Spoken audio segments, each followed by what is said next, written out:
All right, after being bitten by a radioactive bird, somewhat mannered sea Tuthill feels compelled to become Kineas.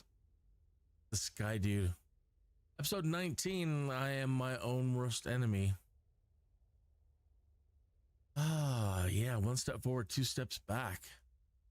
That was yesterday for sure. Not the best. So, a major mistake yesterday while retraining. I had damage to... I don't even know if I want to go into it. I had damage done to the plane, and then I thought, well, if I just go back, I'll and do a restore, everything will be fine.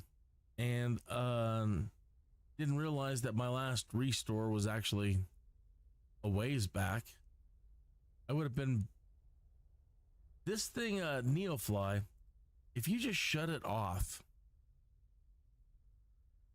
you just decide, I'm done playing for the day, and just shut it off.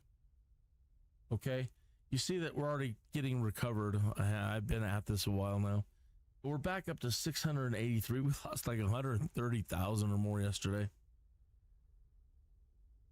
So if I shut it off, it'll just do like an auto save, and it'll save right where we're at 683,308. So I don't know what I was thinking yesterday, and when I did a restore, I took us back a significant amount of time to where I had lost, over 100,000. And the repair to the plane still needed to be done, and it happened at an earlier time. And when I wasn't paying attention, somehow or another I caused damage to the plane. So not only did I go back, overwriting what was currently there in the auto save cache, I had to still pay for all the plane repairs.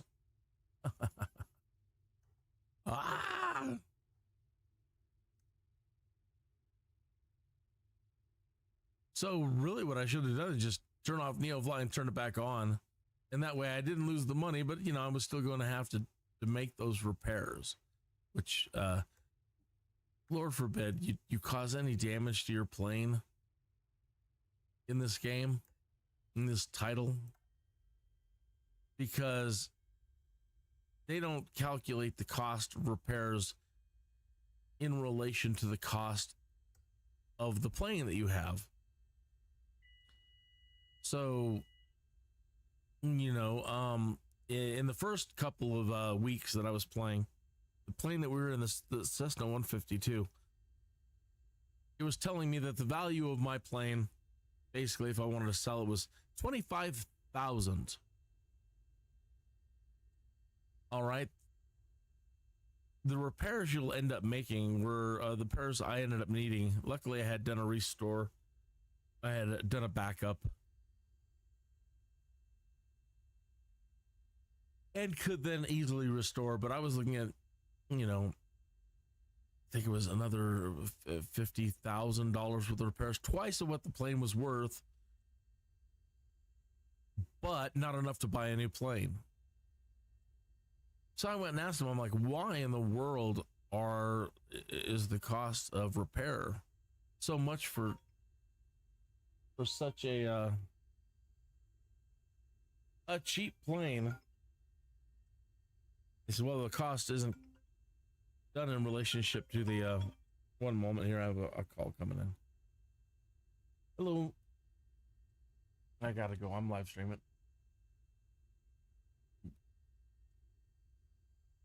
Okay, so the cost of repairs isn't done in relationship to the cost of the plane somehow, something like that.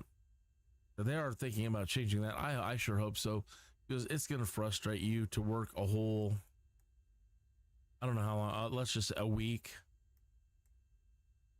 And if you haven't built up enough money to hire other pilots and it's just you grinding away,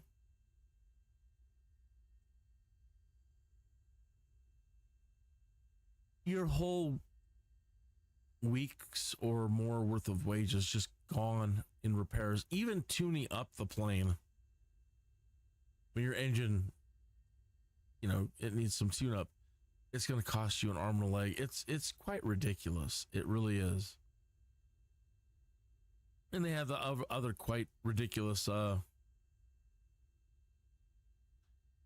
charges for things like moving your pilot from one airport to another and treating you like you're a VIP and making it an astronomical fee. Like, well, when you move your pilot, one, you're moving instantly and not taking a time hit. And to move your plane to yourself instantly, therefore, we're going to charge you VIP prices. Well, I'd rather take a time hit. There should be an option. Do I want to fly first class and take a hit? Or, do I want to, blow an hour or two or whatever and go, budget on Southwest Airlines or something? Ride in the cargo hold, anything. Just stop charging so much. But that isn't, anything to do with me making my own mistakes.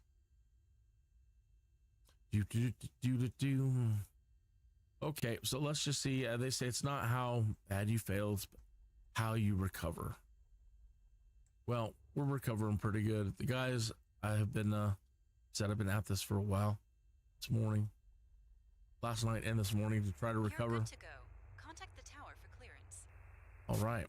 So we're heading down to Pueblo for our first run. So with the training yesterday, the trying to incorporate SIDS and stars into our flight planning and do ILS landings, ILS approaches. So one of them went well, and the other two were just really kind of a waste of time. Colorado Springs Airport information, India 1400 Zulu. Wind 152. 3019.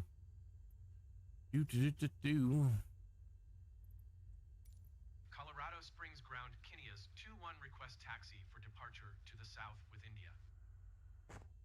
Kinnea's 21 taxi 2 and hold short of runway 17 left. Contact tower on 133.15 when ready.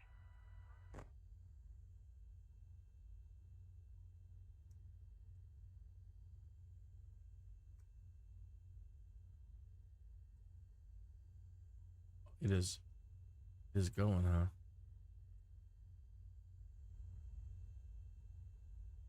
Okay.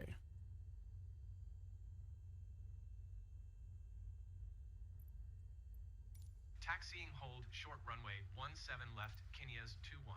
They want us to go all the way down to the other runway. That was where we made our mistake yesterday, where I thought we jacked up the plane pretty good trying to get onto that the wrong runway last night.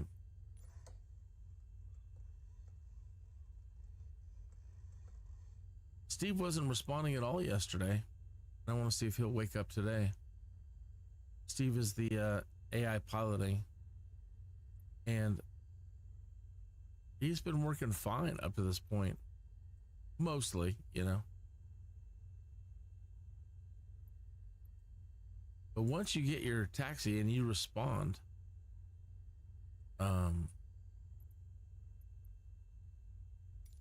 he usually has no problem kicking in. But he doesn't want to come alive today. Like yesterday, it seems.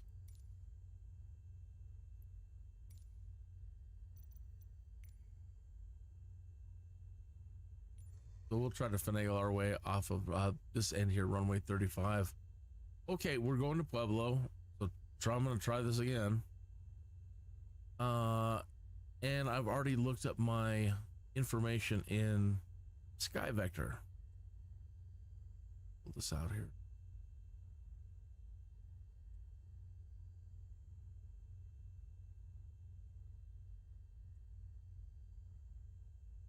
So in SkyVector, I've already got our plot to runway 8. And I'm going to try to, well, you know, doing it this way, just realized they might not give me a runway 8. They might give me another one unless I file a flight plan. I would have to I'd have to come in here and create a flight plan real quick. All right, so flight plan.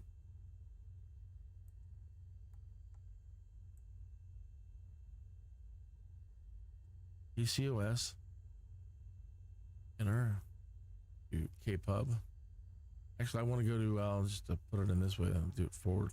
ACZES.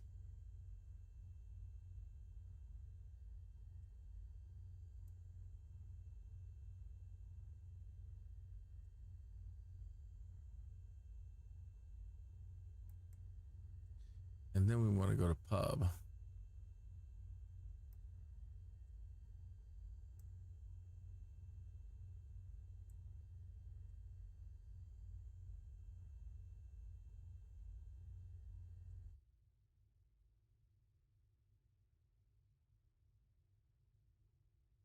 All right, and we want to set up a approach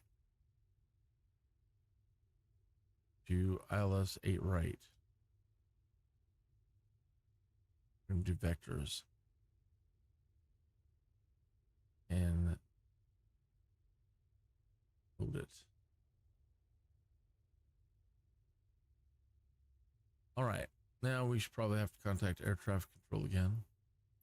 We might be able to do it in the air.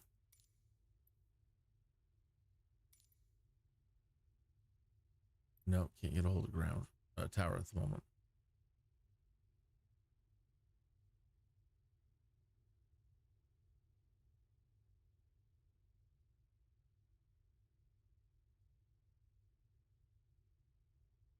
No.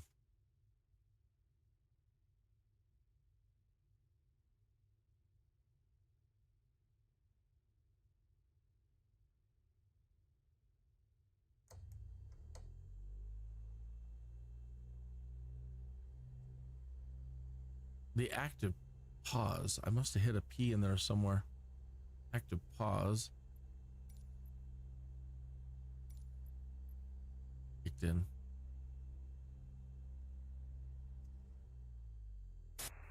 You're good to go. Contact the tower for clearance. Okay.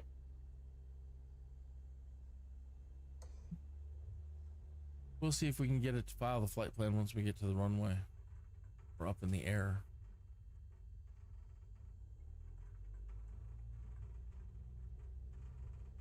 In the world, we have a landing gate.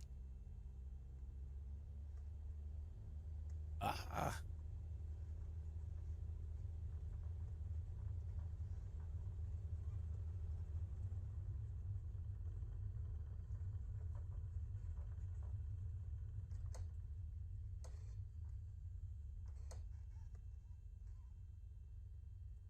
Colorado Springs Tower, Kineas 21 at runway 17 left, ready for departure to the south. Kineas 21 altimeter 30.19er wind 152 at tree. South departure approved. Cleared for takeoff runway 17 left. Cleared for takeoff runway 17 left, Kineas 21.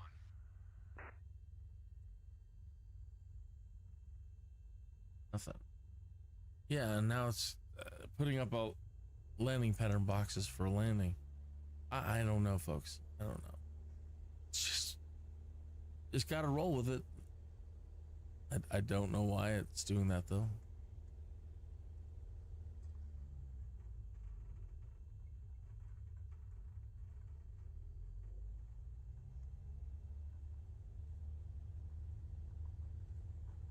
Whoa, bump.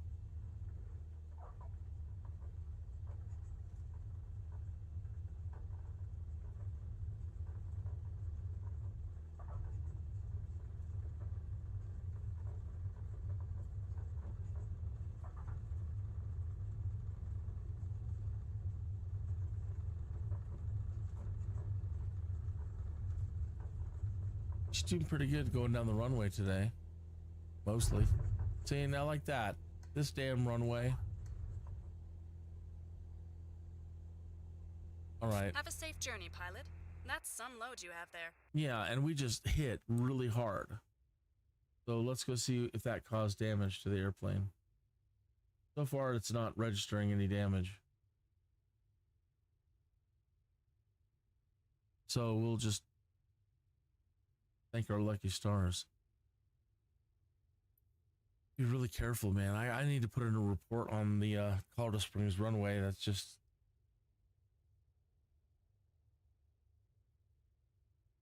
it's bad.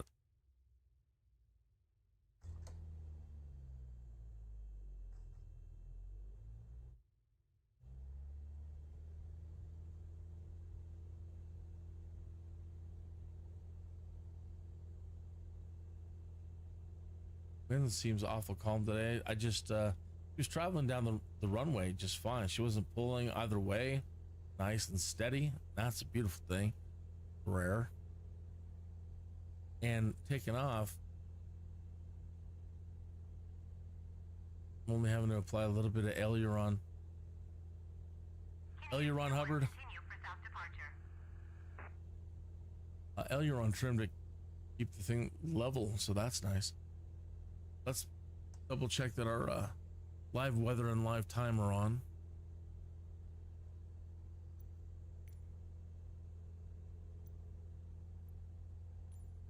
Weather real time. It is 9:48 in the morning here. Colorado Springs, no transporting in the real world today. I'm gonna see about filing. 2-1, did you copy? Air traffic control was driving me nuts yesterday. It's just so many handoffs, Colorado and Springs Tower, Kinneas 2-1 continue when you're for doing south departure. instrument flight rules, change altitudes, do this, do that, do this. And now I want to file a I don't want to land. I don't know where they're getting this.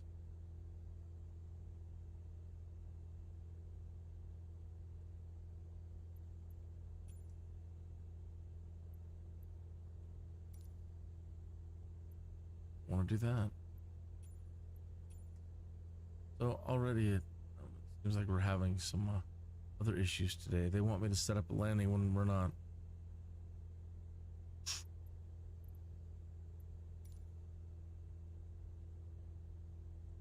It's definitely not what we want to do. All right, let's see about loading this leg.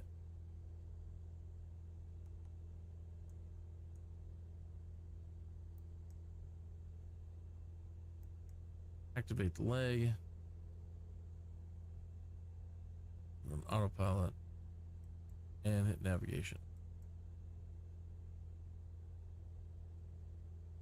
See if it does what it is supposed to do. Sure. GPS, it is.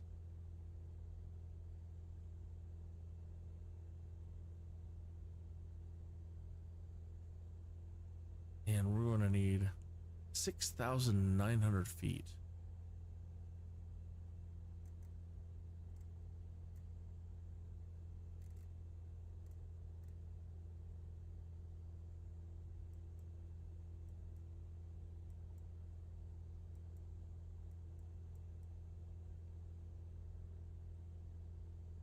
So no hurry to get to 6,900 feet.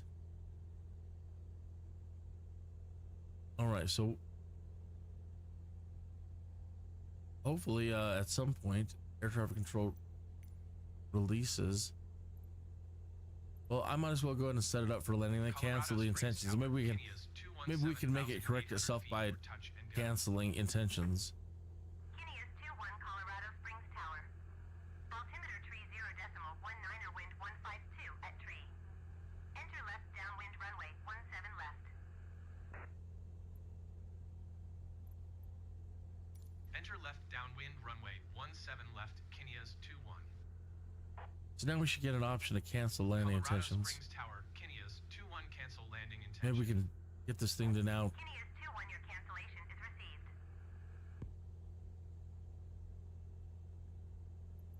So now Colorado Springs approach Kinneas Skyhawk 4 miles south of Colorado Springs, 8,100 feet. Request clearance to transition Charlie airspace. Kitty is 2-1 Colorado Springs approach. Squawk 1406. 1406.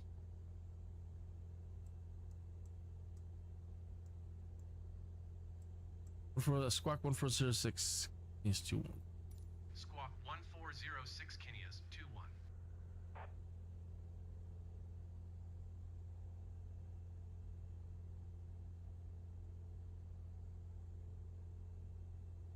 Still nothing to file a flight plan.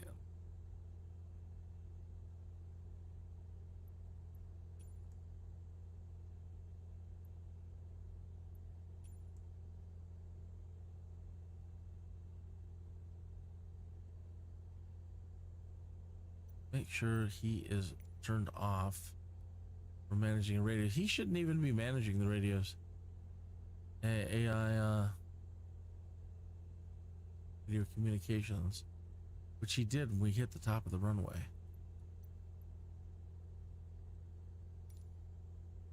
Threshold. Okay, the course heading when we go in is going to be 080. This 080.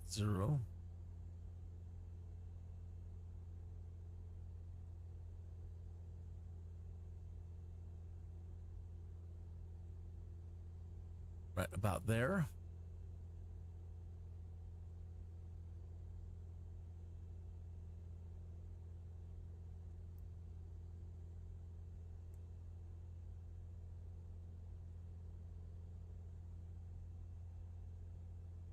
So 12 minutes and 39 seconds.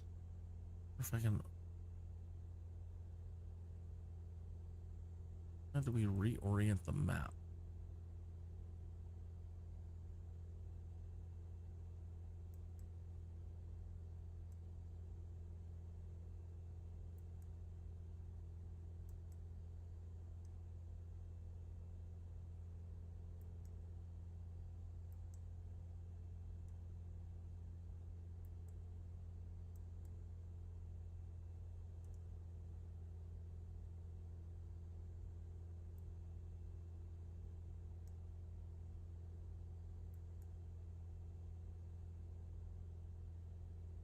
There's 189 approaching BNAV profile.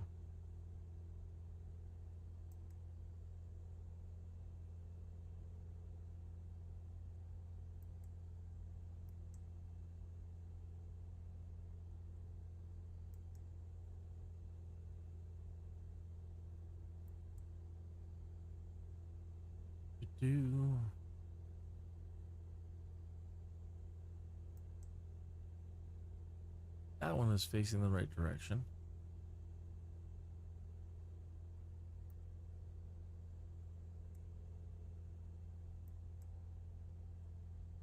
That one is reversed.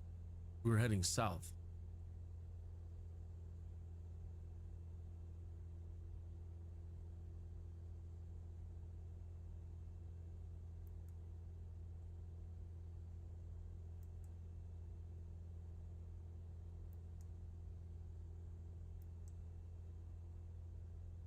There is a way to do it. It's just they said something about the menu key is content sensitive, and so you'll get the proper menu for the proper screen that you're on, but all I want to do is mess with the map.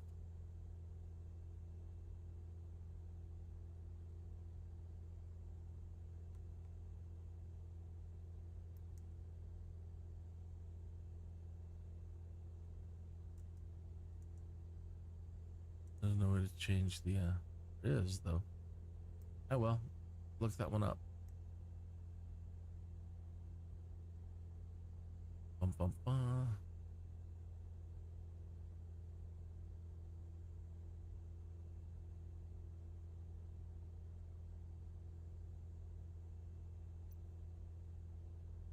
We gotta shake this thing up and get it awake again, because we are not going to be able to pick an airport. We can't do this. Comms are bunged.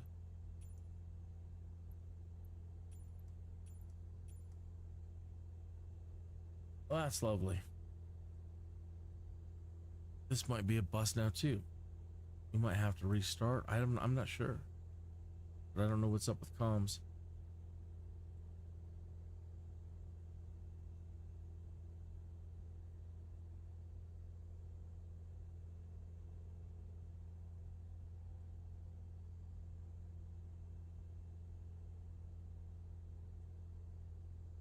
But keep these guys working. Just top them up a tiny bit here. And thank goodness for these guys. If I didn't have these guys working constantly, I would be so sad. This take the first several days of grinding away. Pretty rough. But with these guys working, it's not been too bad to recover from yesterday. We're almost back to 700,000. Which in the big picture of things is still just chump change.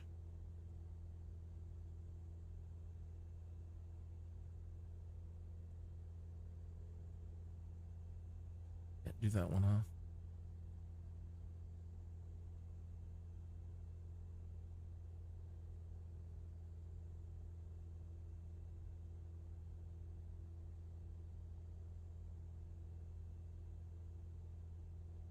Do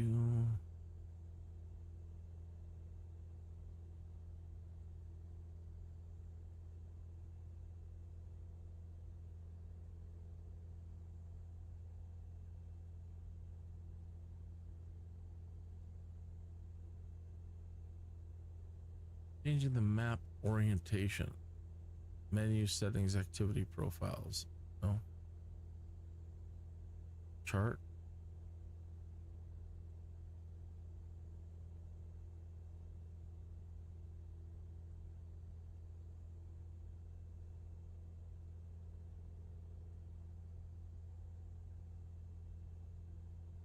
Mm-hmm.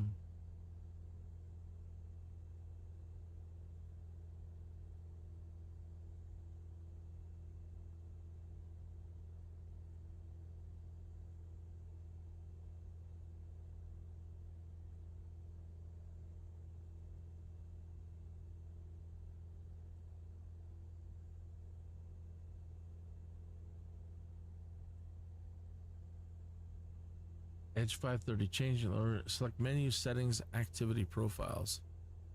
Select a profile, select navigation map orientation. Let's try that. Menu settings, activity profiles. I don't see any of those.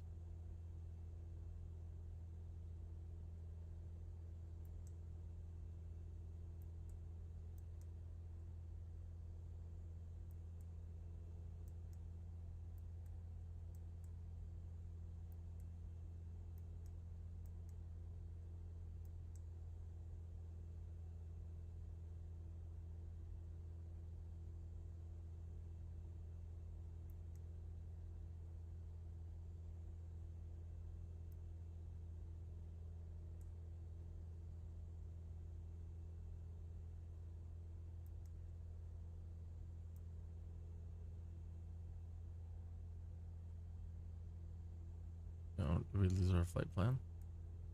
No, we're at aces then.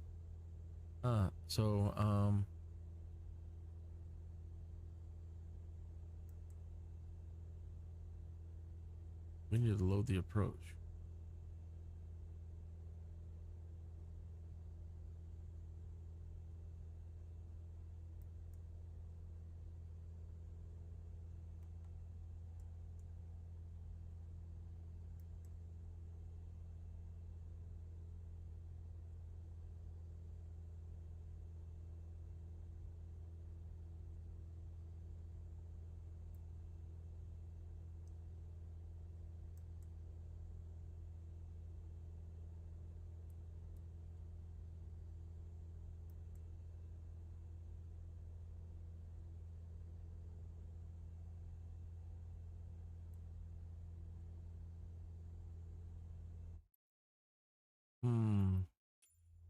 What did I do wrong there? Because we should just be able to load it. There we go.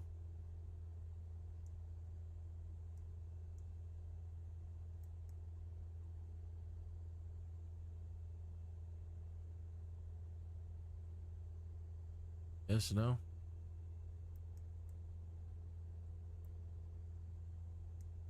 Yeah, there's aces.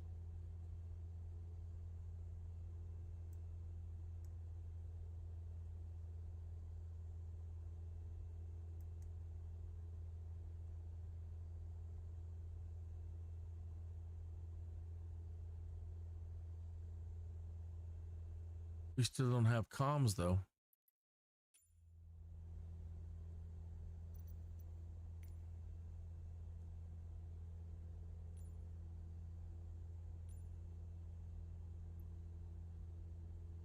Anything to reset ATC?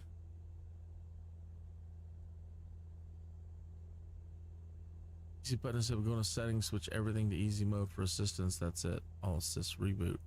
I want to reboot.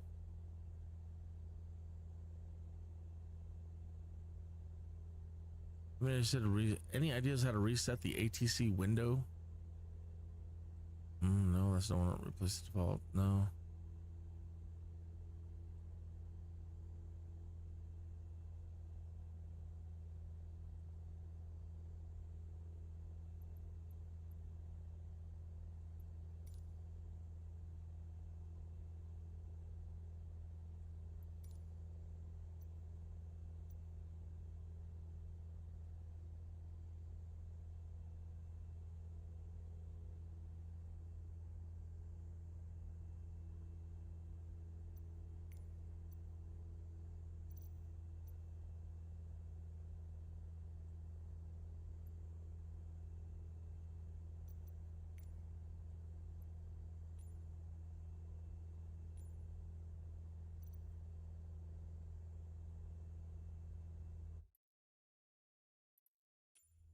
Nope.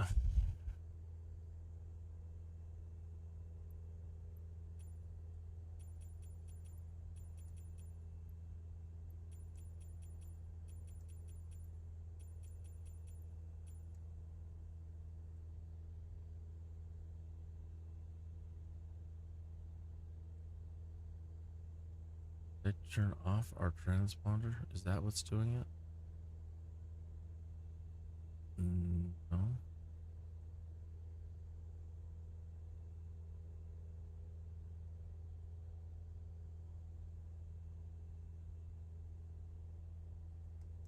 Kenny is 2-1 radar contact. Uh-huh. 7 miles west of 7 Charlie Oscar, 11,500 feet. Cleared through the Charlie airspace. Cleared through the Charlie airspace. Kenny is 2-1. Kenny is 2-1, you're leaving my airspace. Radar service terminated. Squawk 1200. Frequency change approved.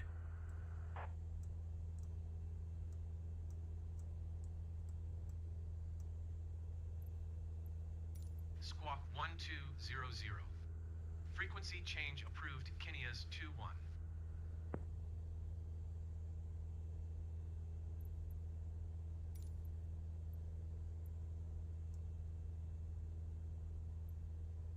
Denver approach Kenny is 2-1 is type Cessna Skyhawk 7 miles west of 7 Charlie Oscar 812,000 feet.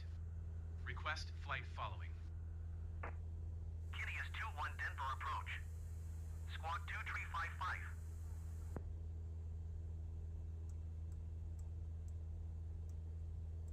Kenny is 2-1, radar contact. 7 miles west of 7 Charlie Oscar 11,800 feet.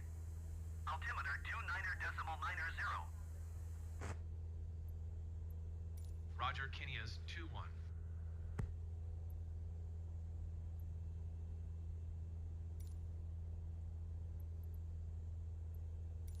So we did not get an option to file a flight plan, but we can now try to request. Pueblo Tower Hey, Kenny right. is 2-1 is 19 miles west 12,200 feet with Quebec to land. Kenny is 2-1, Pueblo Tower. Altimeter 29.90, wind, calm, fly straight in runway 8 left.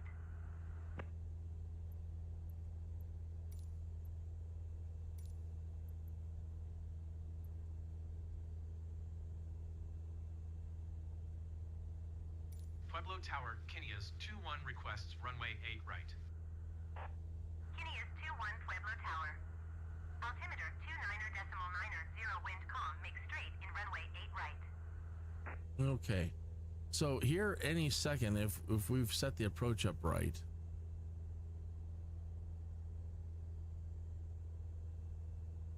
we should be going from Aces to Drexel. If we don't, arriving at waypoint, what you gonna do? What you gonna do? Supposed to be turning to Drexel to set the approach up. It's gonna do something. It's figuring out what it's gonna do. It's gonna go over here and hook. Kinney is 21, please acknowledge. All right, this is where it comes in, and it's supposed to do a half turn to get us into the Fly straight in runway 8 right, Kinney is 21. okay. So now if we look at this thing from the side here, if we look at this thing first, Aces, which we're coming from, and we're coming down here to this point right here, the Drexel. That's where it's doing this turnaround thing. It's kind of coming in and doing a half turn, and it's going to take us to Oakty. So if we look down at the bottom here, Oakty, so we need to be at 6,900 feet when we hit this point. Engage the approach button.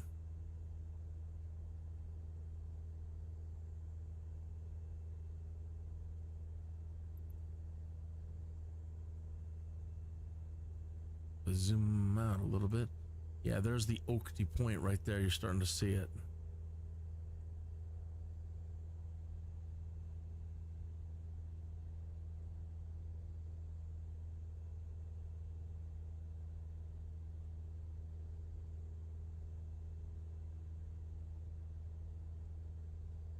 So I think it's going to come in and not connect there, but maybe connect here. I don't know.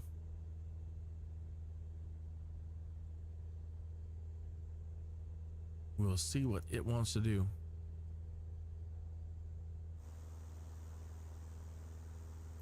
Okay, we may not need that.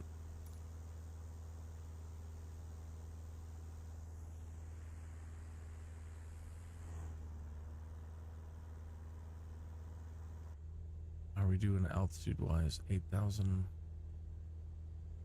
6,900.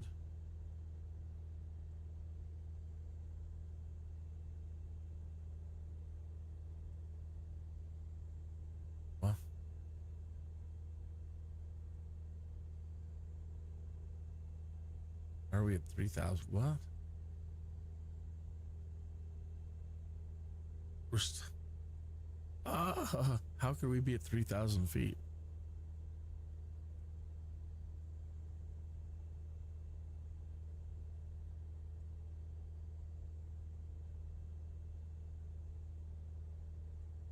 It looks higher than that. No way. At 13,000. Somehow what vertical speed wasn't activated? What?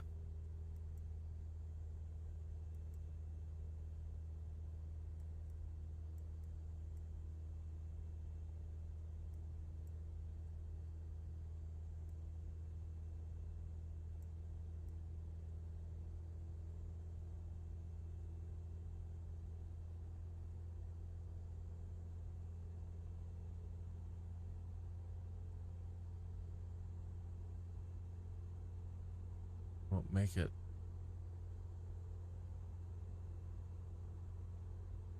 I don't believe that there's any way we can descend that fast.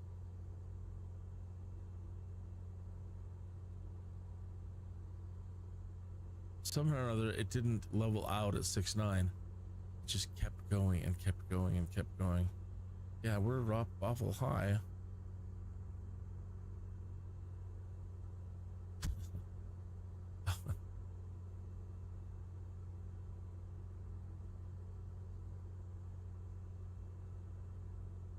This is just so ridiculous.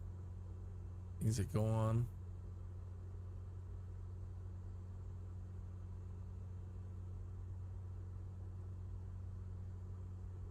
All I can do is kind of like take it out of autopilot for the moment and just kind of have her just do a couple of spins down.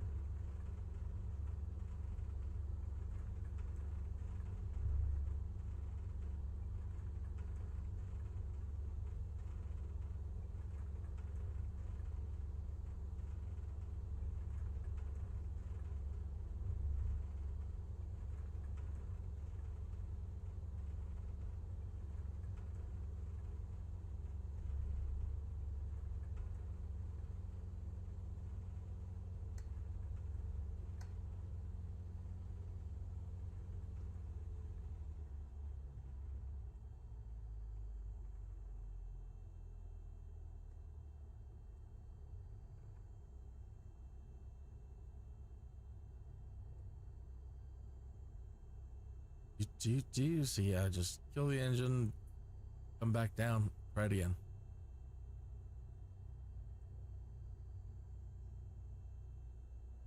I think I am due for another coffee. This one's getting a little bit cold.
All right, let's see about getting back to where we want now.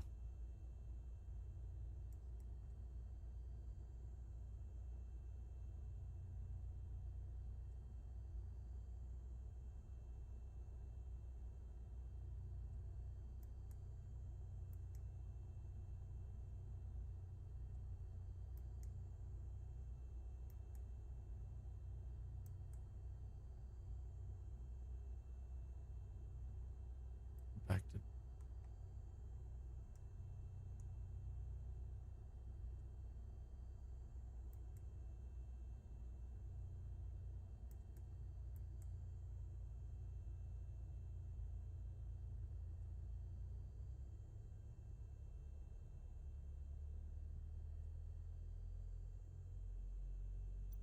and probably good idea that I turn on navigation.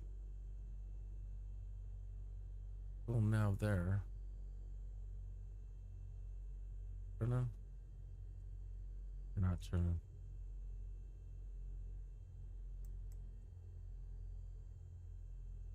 No, I want Drexel.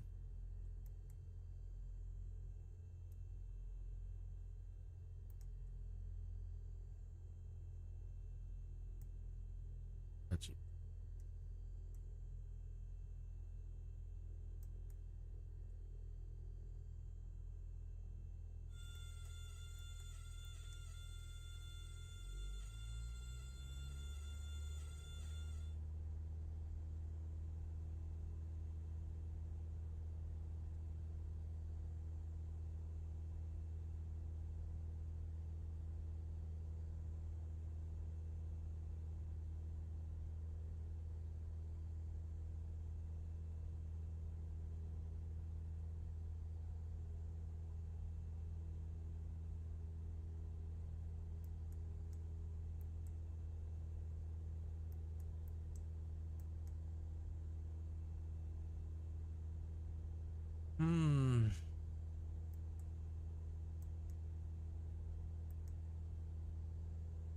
Try it again.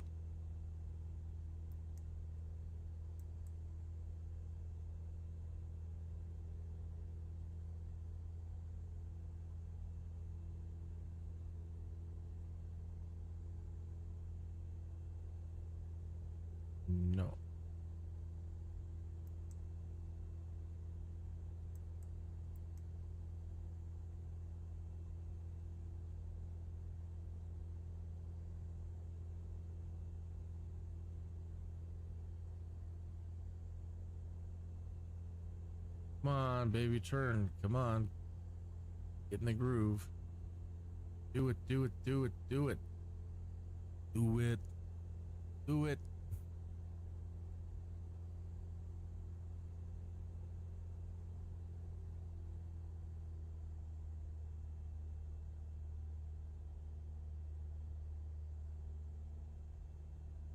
You don't seem like you want to do it.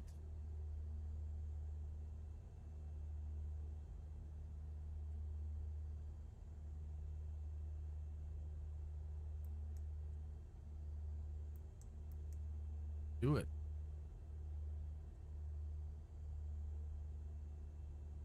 I want to start calling you names and all, but come on.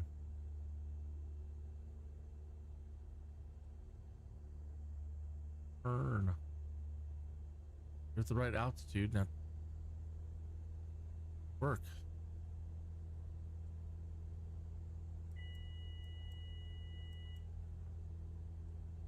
So somehow or another, the roll was stuck. It's always some little thing.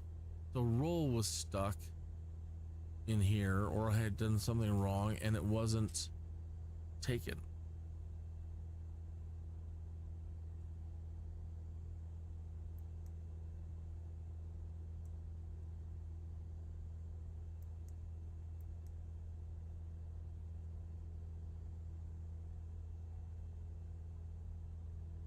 Okay, that was set to 080. That's fine. We're at 6,900. Find, hit the ILS. That's good.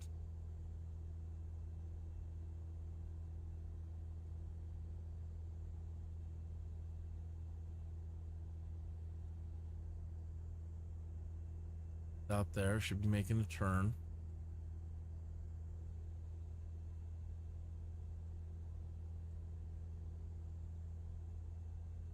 Let's check our guys. They are all landing. Good. Here's back to 691,913. We do a backup progression.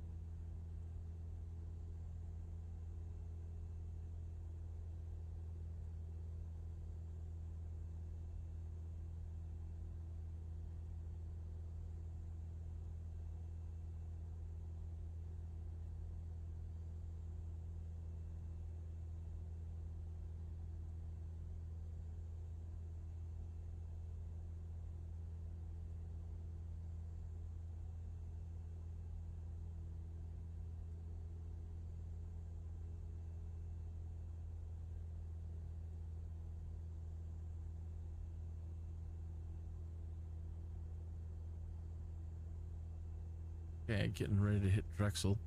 Need to engage. Approach it. Oakdy. Time is it? It is 10:20. 20 minutes after the hour. You know what that means? Smoke break. That means it's 20 minutes after the hour. In Colorado, that means something completely different. Yeah, or in your neck of the woods.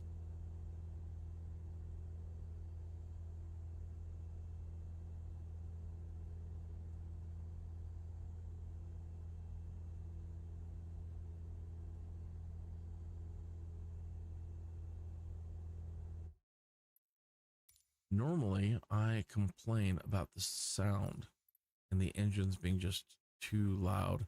And lately, now I'm starting to notice that sometimes I can't hear it. It's normally so loud in my ear that I'm always turning it down lower and lower. When I can't hear it, then I'm like, oh, a little bit strange.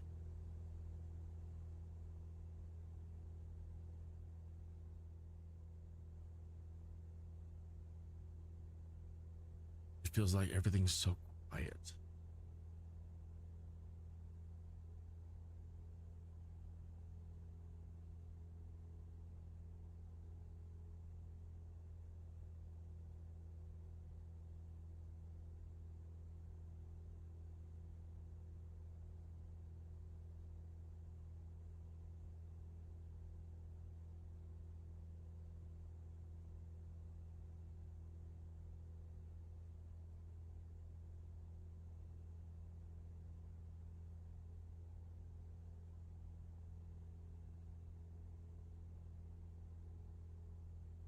right to 080 and 7, 6, 5, 4, 3, 2, and we are turning.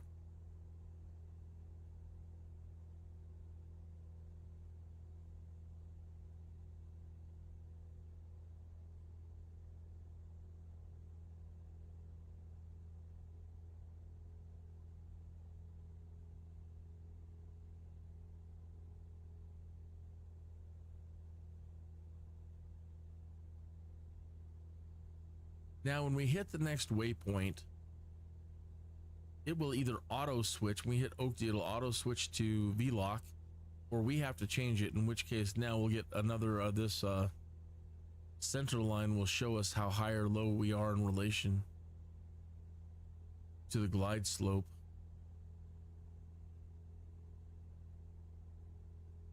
As we've loaded the approach, it may switch over by itself, but never trust a computer.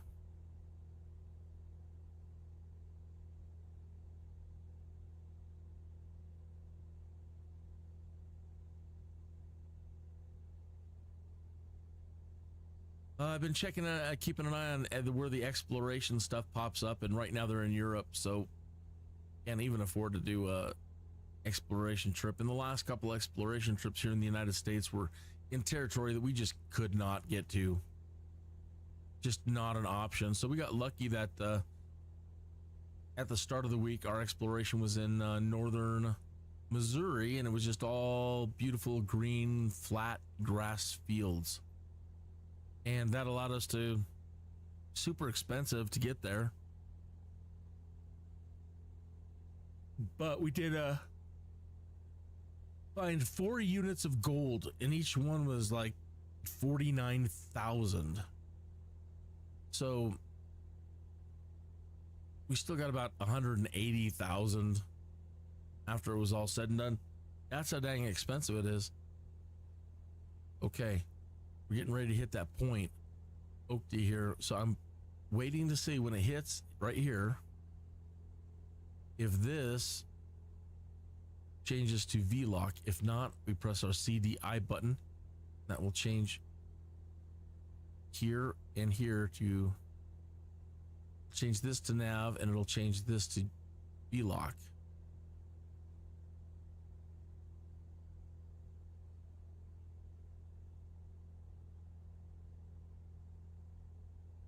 Do I have the right ILS? I should. 1095, yes, we do.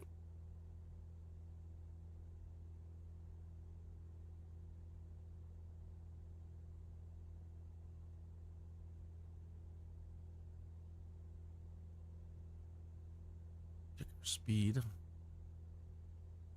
Need to be going that fast.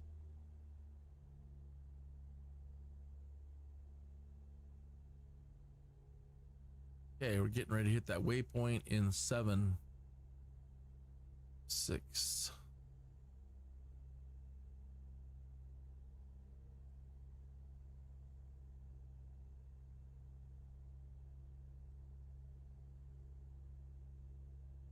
It didn't change. I'm changing it to VLOC.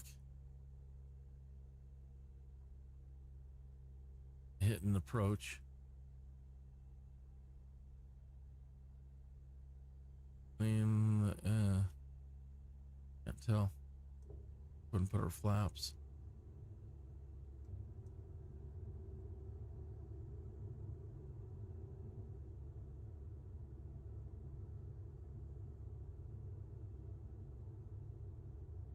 You're on approach.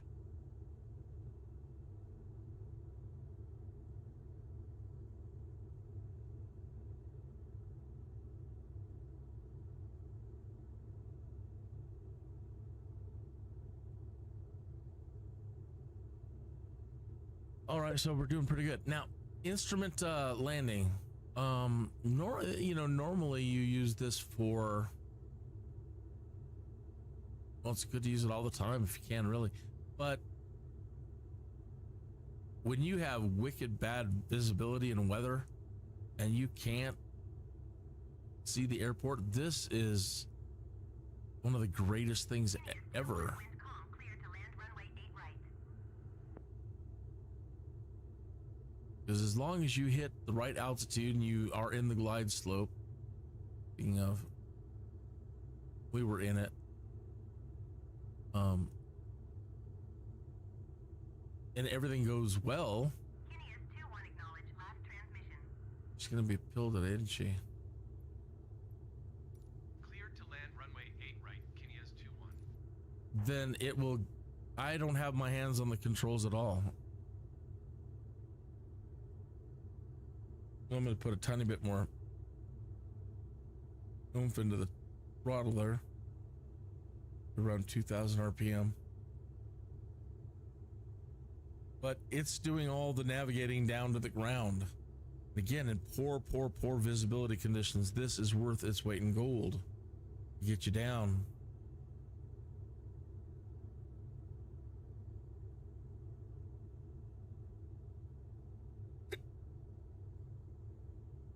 Hiccups.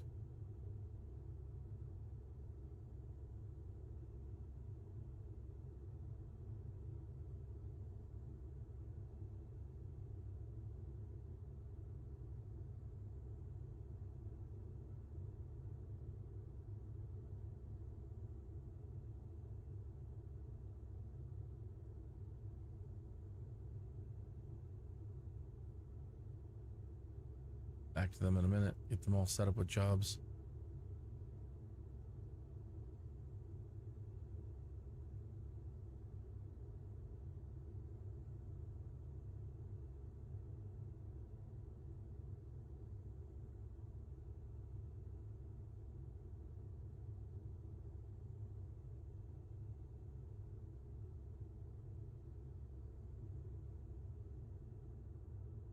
Back a little on the throttle, but I don't want to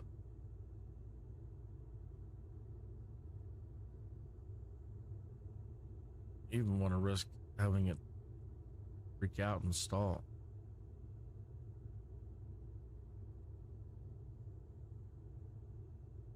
So it says it likes that right there. So about 1,700 RPM. A little bit more.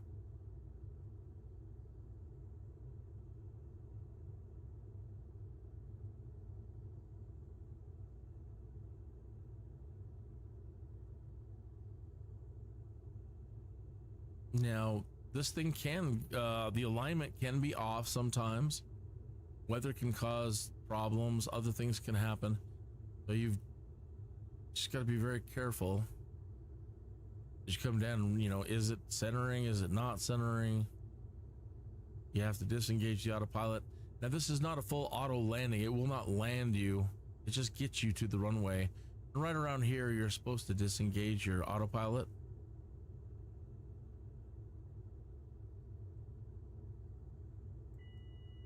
And finish your landing yourself.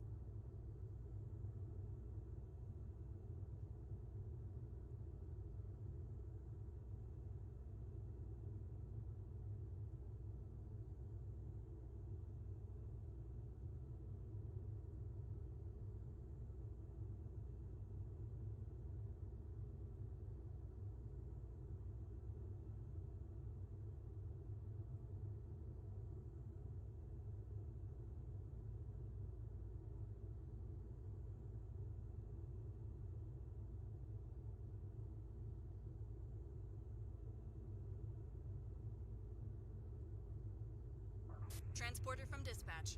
Nice landing. Go to the parking and put your parking brake on. I'll be in touch. Kineas 2-1 turn next taxiway. Okay. Contact ground for your parking assignment, then shut down your engine.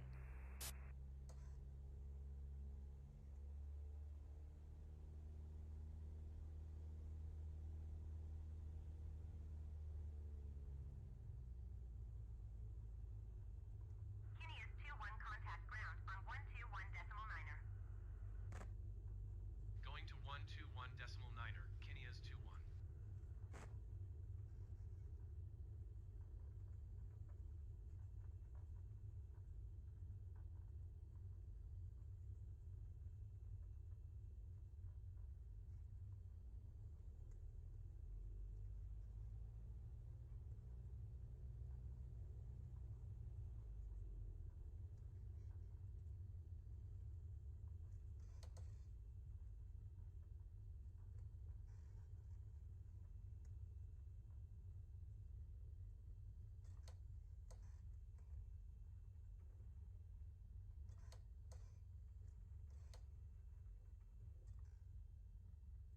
Okay.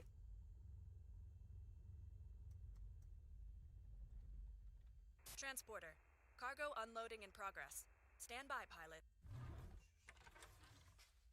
Let's get these guys set up with jobs. We're back to 700,000.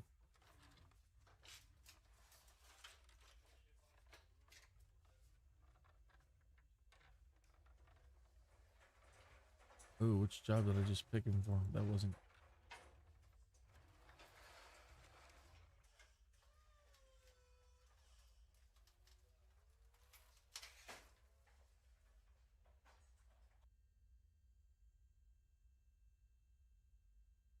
Transporter.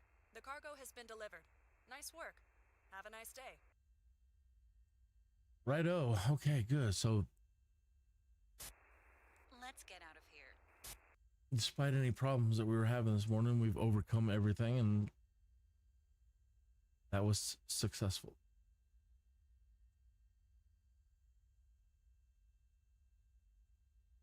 This one back to KCOS. Ooh, a good paying one too.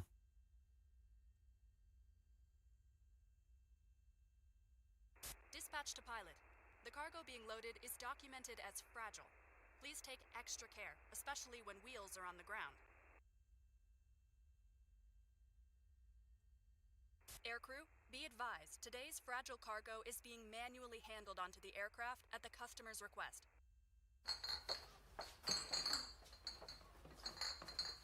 Okay, we need to delete the flight plan.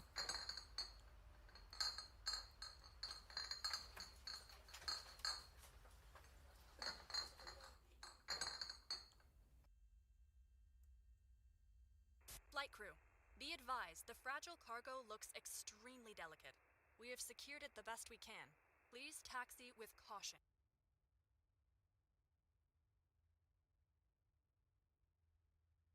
All right.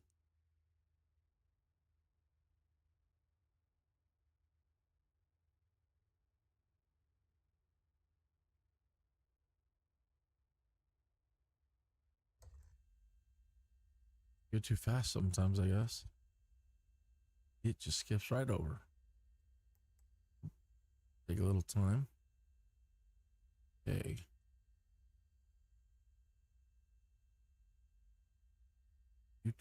Which way is the wind blowing today?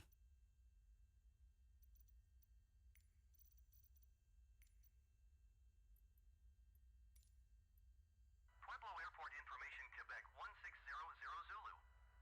Wind calm. Visibility 10. Sky condition 2,600 feet, scattered 4,900 feet, 10. scattered ceiling 14,100 feet broken. Temperature 19er. Dew point 10. Altimeter tree 0.10. ILS runway 8 right and visual runway 8 left in use. Landing and departing runway 8 right and runway 8 left. VFR aircraft, say direction. All right, well, let's try and see if we can set up a departure.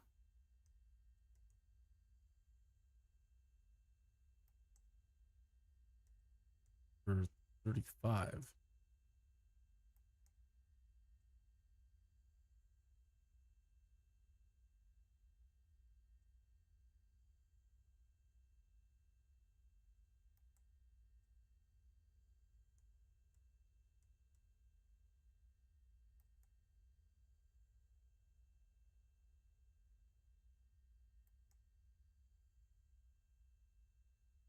And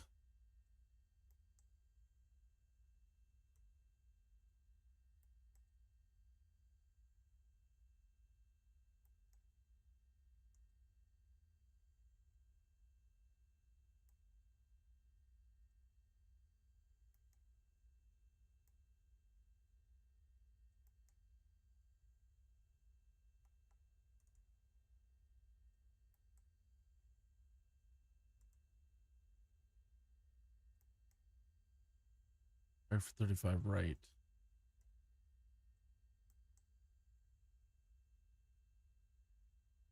Take the vectors.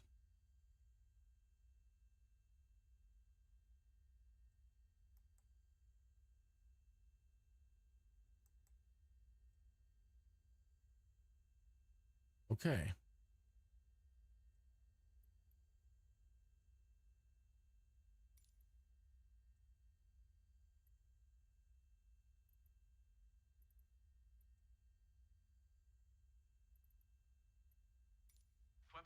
Kineas 2-1 ready to taxi departure to the north with Romeo. Kineas 2-1 taxi to and hold short of runway 8 right using taxiway Charlie Alpha cross runway 26 left Bravo cross runway tree 5 Bravo Alpha. Contact tower on 119.1 when ready.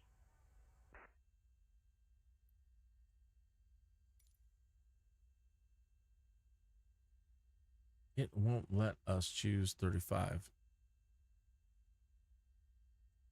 Wants 8 right. Taxiing hold short runway 8 right using taxiway Charlie Alpha cross runway 26 left Bravo cross runway tree 5 Bravo Alpha Kineas 2-1.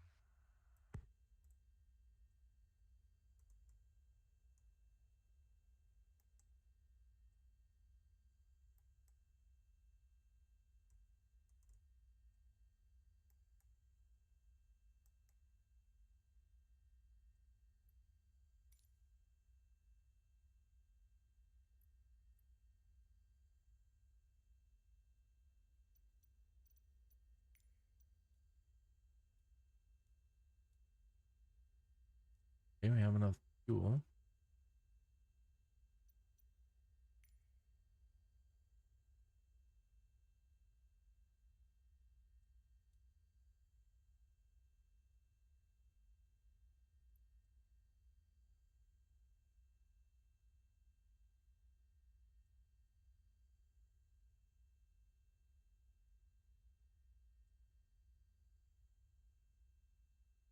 Waiting for this to turn on.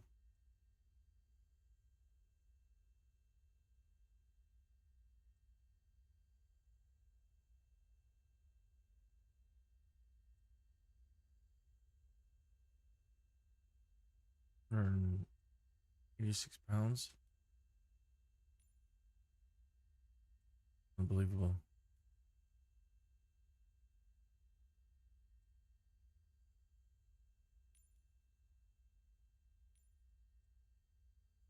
Barely makes it.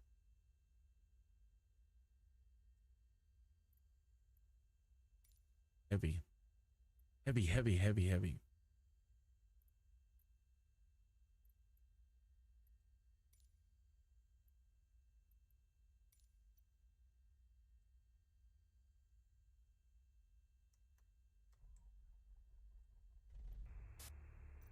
Everything looks good from where I'm sitting. Taxi to the runway and take off.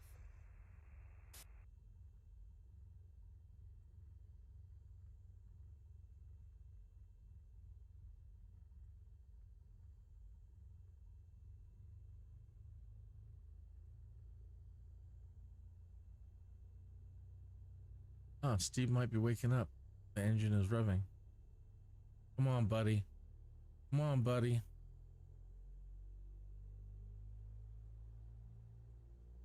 All right, he's back. Sorta. Not going anywhere. Come on, man.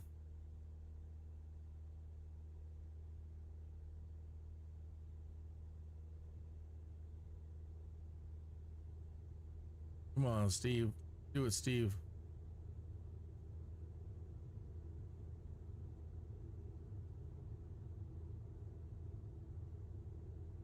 You're just in the mix. What's going on? What are you doing?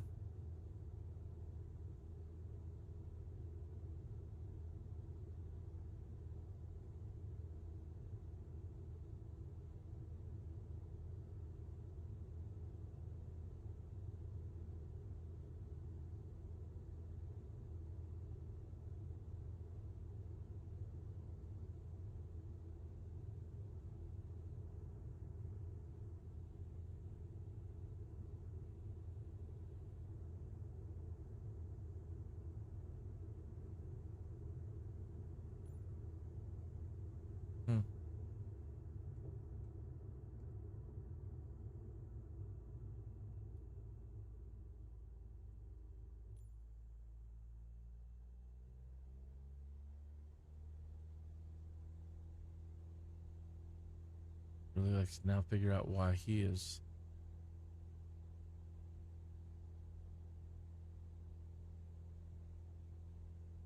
not wanting to do his job.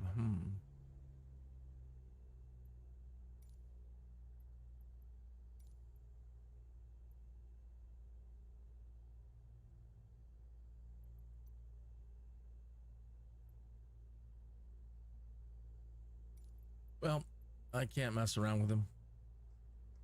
Not gonna want to do his thing.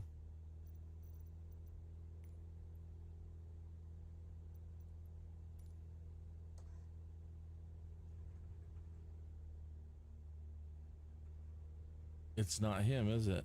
Is it?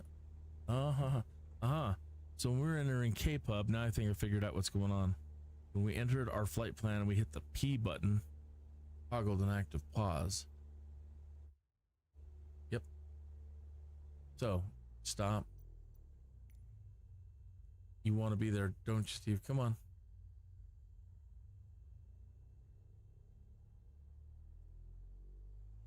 Yep. What it was.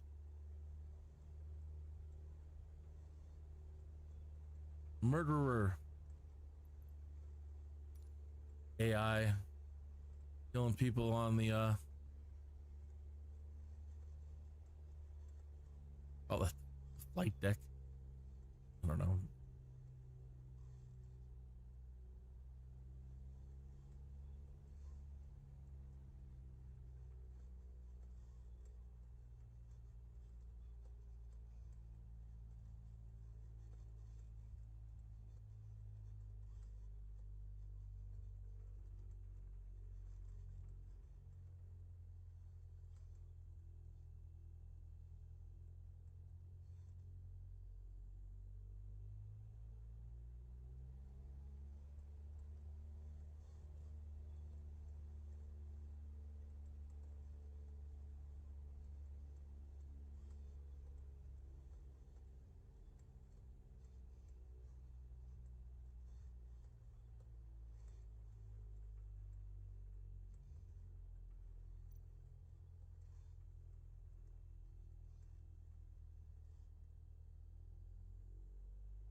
Don't need that. Going from clear this, clear that, clear that.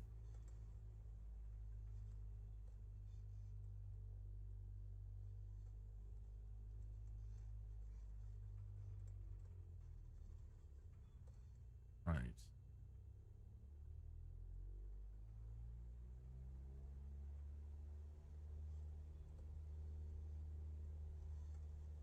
Runway 35 right would be at 8,100 feet. We're setting 352. 8,100 feet.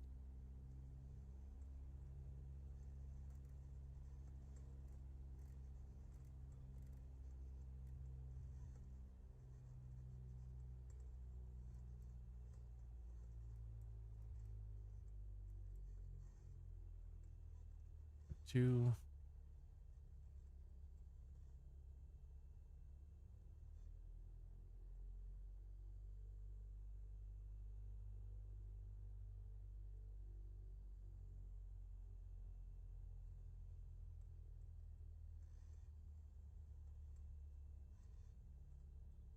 Need to change this back to yes, yes.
Our waypoints are Failure and Sejix. Failure. Sedgix.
Once we get into the air, we're going to have to put it into cruise mode as quick as possible and reduce the mix to try to save as much fuel as possible. It's not a short, I mean, it's not a long run back to Colorado Springs, but we're so heavy to be able to get our maximum payload in there. I had to drop the fuel down really low.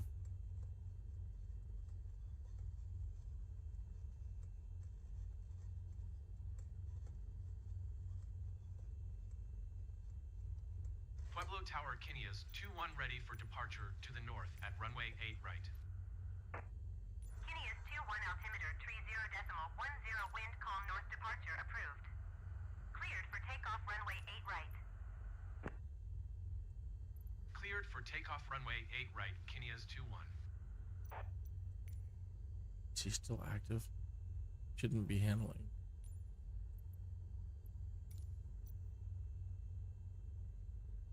Okay, let's see what we got.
Transporter from dispatch.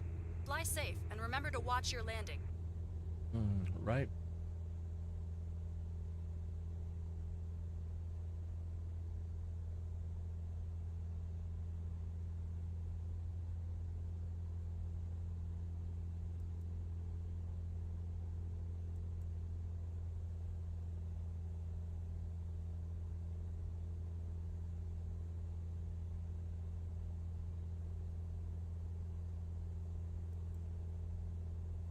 No. What are you doing? What are you doing? What are you doing? What are you doing? Unbelievable. Ouch. That looks like it hurt.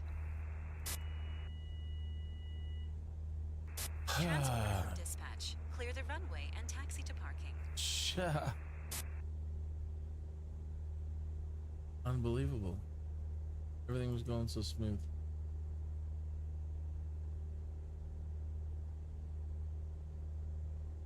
Yeah, now we have no choice but to restart again. And so good thing I've been saving. And I didn't save on the last one. Wow. So Transport now, from dispatch. Someone is coming to take the cargo. I'll call you when it's done. right. So now basically we destroyed the plane.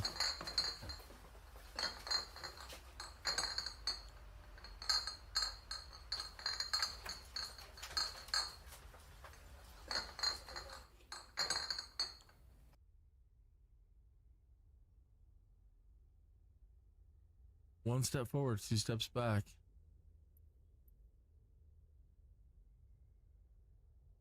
This put us all the way back at Colorado Springs.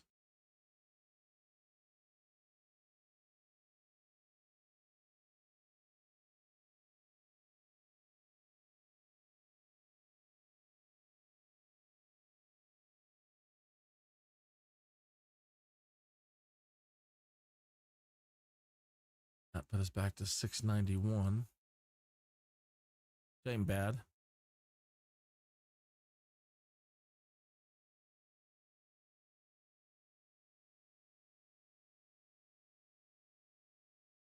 So what happened there? Trying to run that back through my mind. She started turning and then turned real hard to the right and started pitching towards the ground.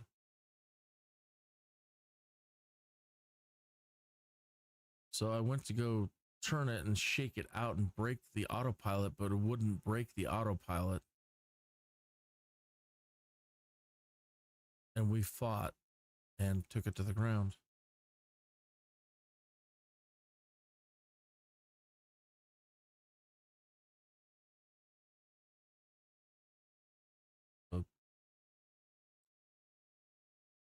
So that wasn't good.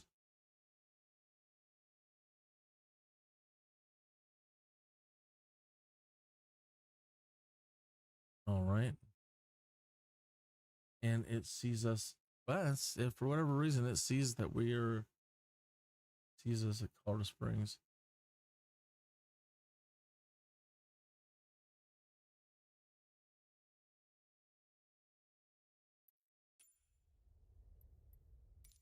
Wow.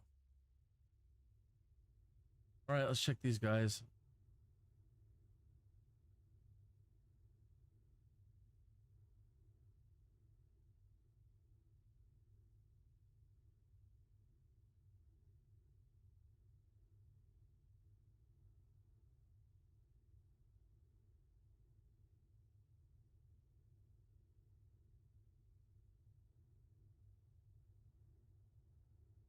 So people ask me all the time, they're like, man, you spend so much time learning how to fly. Are you going to really ever do it?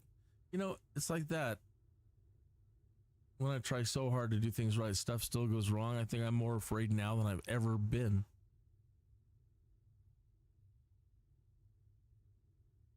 To really try to do it. 2829. That's a nice one.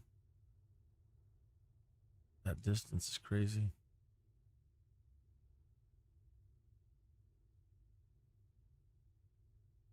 We'll push it to 30 though.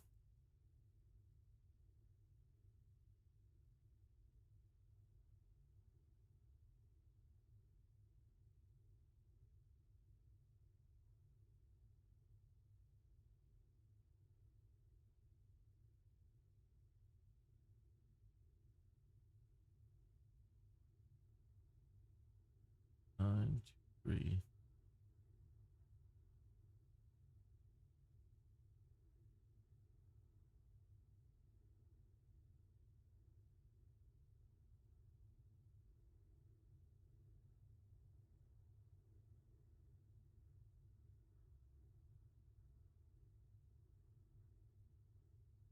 Pilots stand by.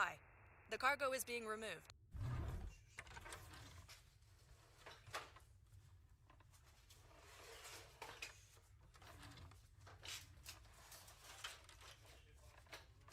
almost nearing the top of the hour.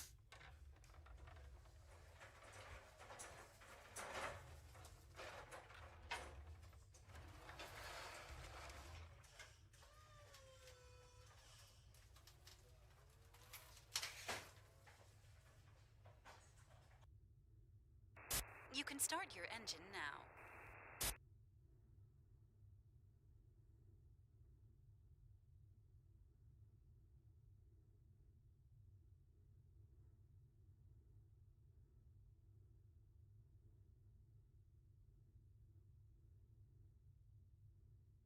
Okay. We can, but we don't have a job.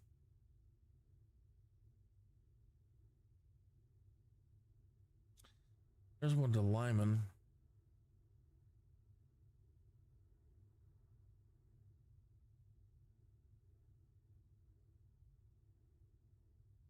$5,000.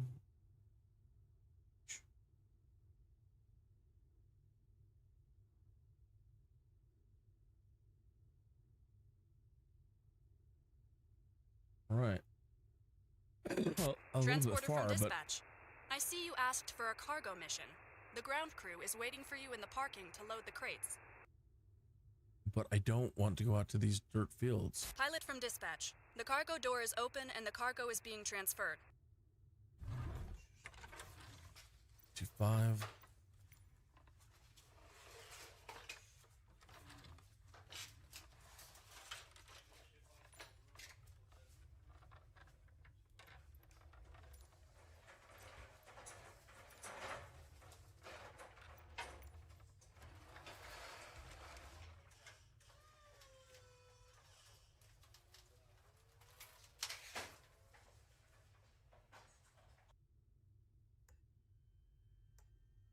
Transporter. Cargo is loaded. You can start your mission.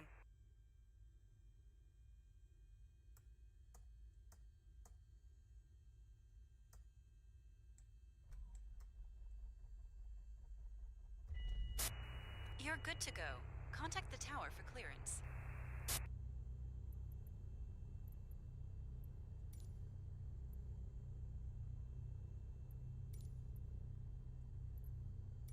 Colorado Springs ground Kinneas 2-1 with India request taxi for takeoff departure to the north. Kinneas 2-1 taxi 2 and hold short of runway 17 left.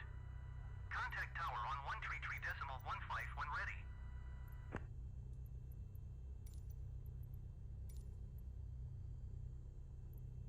Thank you. Taxiing hold short runway 17 left Kinneas 2-1.